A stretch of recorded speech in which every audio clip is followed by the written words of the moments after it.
संजय जी, इतनी बौखलाहट, इतनी परेशानी, इतनी चिंता, इतना शिकन, जब 4 तारीख को नतीजे आने हैं तो पता चल ही जाएगा। अभी से आप लोग ऐसे घबरा रहे हैं, बौखला रहे हैं, परेशान हो रहे हैं, जैसे लग रहा है कि हाथ से सब कुछ निकल गया है।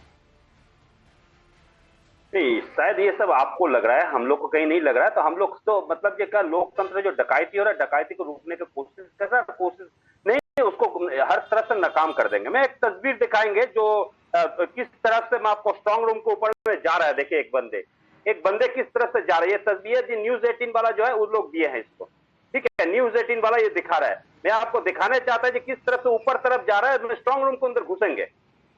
तो ये भी तो वो सबने देखा और उस पर इलेक्शन कमीशन ने जवाब दे दिया है। आपने सुना नहीं, आपने देखा नहीं, मुझे लगता है।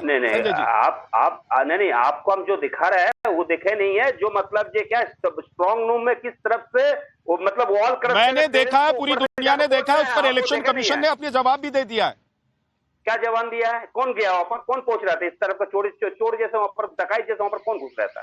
तो क्या बोला इलेक्शन को, क्या बोला आप बताइए? चुनाव आयोग, इलेक्शन कमीशन ने बता दिया है कि वो जो लोग बैठे हुए हैं वो कौन है। सुप्रीम कोर्ट ने भी मान लिया है कि इलेक्शन कमीशन सही तरीके से अपना काम कर रहा है और अगर जरूरत पड़ती है तो राज्य का कोई कर्मचारी भी वहां तैनात कर दिया जाए। नहीं, ये जो आदमी मतलब जो आप देख रहे हैं टेरेस के ऊपर से जा रहे हैं, टेरेस क्या हुआ है सुप्रीम कोर्ट में, बताइए।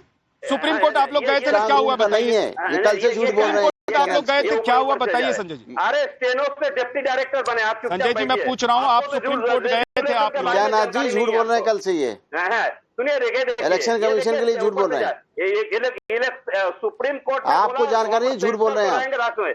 सुनिए ना, आप स्टेनो से आपको रेजुलेशन भी मालूम नहीं, आप बड़े बात मत है। स्टेनो से डिप्टी डायरेक्टर, मैं एक सीधा सा सवाल पूछ रहा हूँ संजय जी, आपको जवाब हम नहीं। संजय जी मैं एक सीधा सा सवाल पूछ रहा हूँ आपसे। हाँ संजय जी, मेरे सवाल का जवाब देंगे कि नहीं देंगे? मेरे सवाल का भी जवाब बोलिए, जवाब बोलिए ना। मैं पूछ रहा हूँ कि सुप्रीम कोर्ट में क्या हुआ है। सुप्रीम कोर्ट आप लोग गए, सुप्रीम कोर्ट ने क्या कहा? सुप्रीम कोर्ट जयमालो बागची और पीएस नरसिम्हा बांझ जो बोला है, वहां सेंट्रल कर्मचारियों के साथ में स्टेट कर्मचारियों भी रहेंगे, दोनों एक साथ में रहेंगे, ये बोला। और क्या झटका लगा, फटका लगा? कौन सा झटका, कौन सा फटका? आपको कान में, हमको नहीं आता। हम पूछे जो बंदे ऊपर टपक के जा रहे थे स्ट्रांग रूम के अंदर में, वो कौन था? इसके बारे में चुनाव आयोग कुछ बोला है? एक अधिकारी रहेगा गाइड करने के लिए, बाकी सारे ऑब्जर्वर हैं, सेंट्रल ऑब्जर्वर। भाई आप तो स्टेनो से डिप्टी डायरेक्टर बना है, स्टेनो में एक एलडीसी होता है, उसको यूडीसी होता है, उसके बाद ऑफिसर असिस्टेंट होता है, उसका ऑफिस सुपरिटेंडेंट होता है, सेक्शन ऑफिसर होता है। तुम्हारा दिमाग खराब है, पागल हो तुम। मैं गस्टेड अफसर, हम पागल नहीं, तुम पागल हो यार। हम पागल हम नहीं है, तुम ऐसे नहीं दुकानदार हो गए, मैं ऑफिसर था। नहीं गलत है ये, ऐसे इस तरीके से नहीं डिबेट करो डायरेक्टर बने हैं भाई। डॉक्टर निखिल, क्या होता है? ज्वाइंट डायरेक्टर था मैं, ज्वाइंट डायरेक्टर था, पहले यही पता कर। उसके बाद जो डायरेक्टर होता है, ज्वाइंट डायरेक्टर उसको अरे ज्वाइंट डायरेक्टर होता है।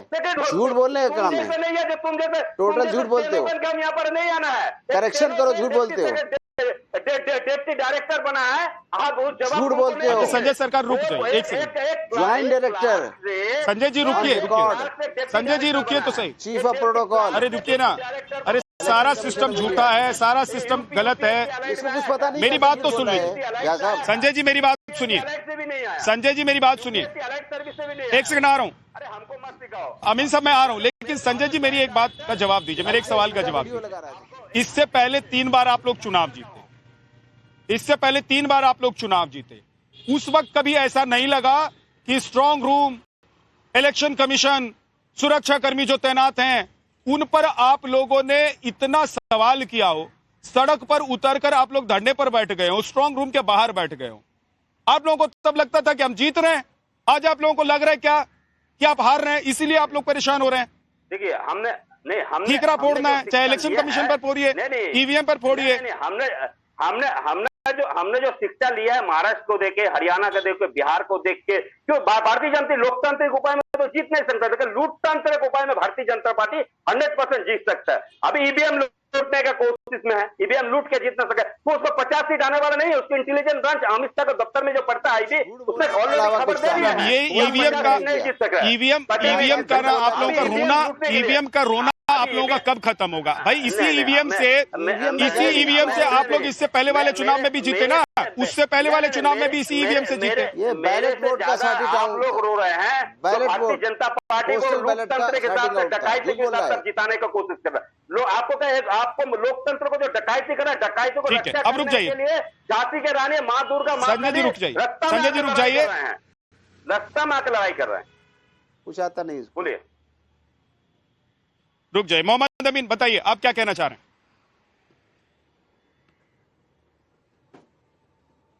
मैं ये कहना चाह रहा था कि कल से ये झूठा अपना वीडियो दिखा रहे हैं।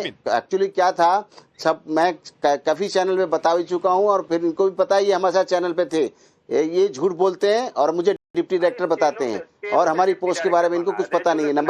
नंबर एक ये जो बात थी पोस्टल बैलेट की थी, जो हमारे पोस्टल बैलेट आते हैं अधिकारियों के या जो बाहर काम कर रहे हैं बंगाल से बाहर या बंगाल के अंदर ड्यूटी पे हैं, उनके पोस्टल बैलेट का सॉर्टिंग आउट होता है। क्यों? क्योंकि जिला अधिकारी के नाम आते हैं, वो चुनाव अधिकारी होता है, उसके बाद में ये एसडीएम रैंक के डिस्ट्रीब्यूट होता है। पर 7 कॉन्स्टिट्यूंसी थी, उसके लिए इनको टाइमली सुबह 10:40 पे मैसेज दिया गया, व्हाट्सएप किया गया, साथ में फोन किया गया, साथ में इनको लेटर भी भेजा गया इनके पार्टी के ऑफिस के कि कोई अपना ऑथराइज आदमी भेजिए। लेकिन इनका जो आदमी आया वो आया 5 बजे, 4 बजे बुलाया गया था। तो काम तो इलेक्शन कमीशन नहीं रोकेगा झा साहब।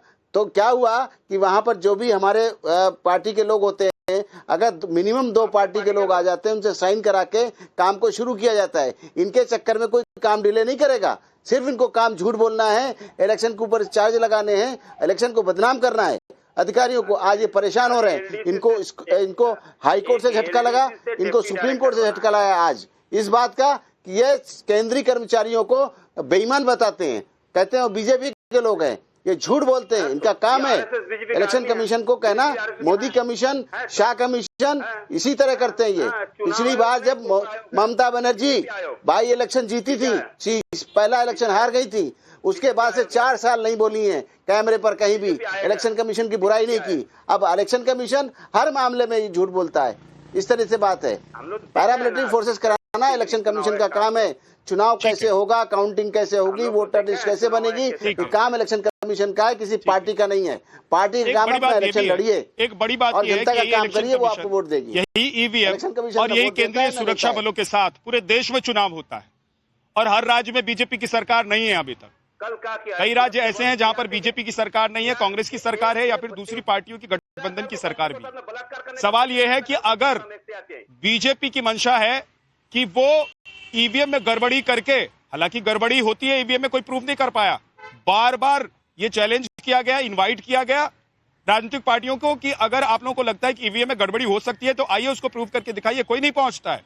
अब सवाल यह है डॉक्टर निखिल कि आप लोग कह रहे हैं कि ममता बनर्जी माहौल बना रही है। ममता बनर्जी क्यों माहौल बना रही है? ममता बनर्जी को क्या जरूरत है माहौल बनाने की? चुनाव खत्म हो चुका है, वोटिंग हो चुकी है, अब तो नतीजों की बारी है। और ममता बनर्जी अगर परेशान है, अगर वो स्ट्रांग रूम और कह रही है कि जहां पर काउंटिंग होगी वहां पर निगरानी रखनी है, तो उनको लग रहा होगा ना कि कहीं कुछ गड़बड़ हो सकता है। देखिए, जो तृणमूल का जो एक तरह से इलेक्शन का जो रिगिंग का जो तंत्र है, वो चुनाव करवाने से लेकर के काउंटिंग तक जो है, उसमें कई ऐसे तत्व हैं जो कि उसमें सम्मिलित है, समाहित हैं।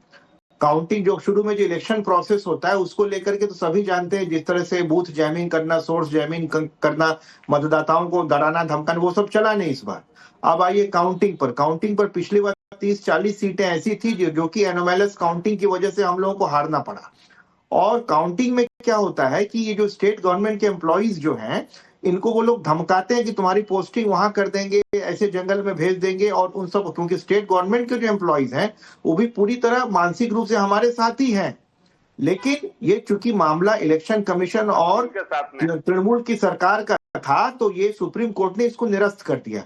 चूंकि स्टेट गवर्नमेंट के जो एम्प्लॉइज हैं उनको वो डरा था, उनको उनका हाथ मरोड़ सकते हैं, उनको धमकी दे सकते हैं ट्रांसफर की, तो वो लोग चाहते थे कि उनके माध्यम से रिगिंग करवाना, जैसा कि पिछली बार करवाया।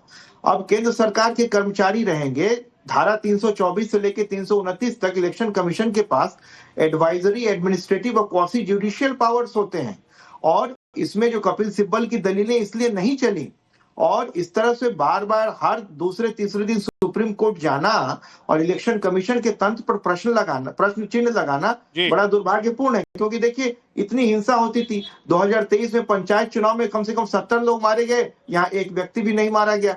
इसका कष्ट तृणमूल कांग्रेस को क्यों है कि यहाँ पर जो हमारे बंगाल के लोगों की मौतें नहीं हुई, वो लोग अस्पताल में नहीं भर्ती हुए, उनका सर नहीं फूटा, हाथ नहीं टूटा। अरे इतना अच्छा चुनाव हुआ, लोगों ने अपने मन से, अगर आपको मतदान किया हो तो आप विजयी होंगे, बिल्कुल बेशक विजयी होंगे। अब तो कुछ किया नहीं जा सकता, अब तो इलेक्शन खत्म हो गया है, मुझे ये बोलने में कोई संकोच नहीं।